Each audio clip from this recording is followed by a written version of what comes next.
اللهم صل وسلم وبارك عليك يا حبيبي يا رسول الله. عاملين ايه يا احلى متابعين في الدنيا؟ صباحكم مشرق بنور الله، صباحكم عطر بذكر الله. وهنا بقى وصفتنا لذيذة وسهلة وبسيطة ومفيش اسهل من كده. استحلفتك بالله انت وهي لا تحطي اللايك وتصلي على النبي في الكومنتات، وتعالوا نشوفوا بقى هنعمل مع بعض ايه.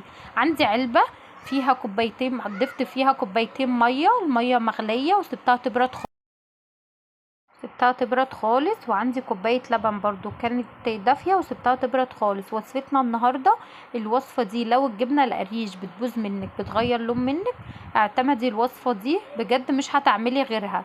بتقعد معاكي من اسبوع لاسبوعين، الجبنه ولا بتغير لون ولا بتغير طعم، واكنك لسه جايباها طازه. بجد خطيره الوصفه دي. نزلت في العلبه بكوبايتين ميه مغليين سبتهم يبردوا، وكوبايه لبن برضو سبتها تبرد.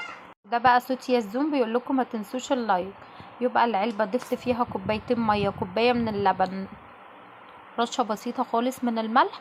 دوبت كل المكونات دي كلها مع بعضها، ضفت فيها بقى قرن شطة كده لزوم التكات والحركات، وضفت بقى الجبنة القريش فيها. طبعا ضفتها بالشكل اللي انتوا شايفينه ده. ممكن تعملي الكمية اللي موجودة عندك او اللي انت بتجيبيها.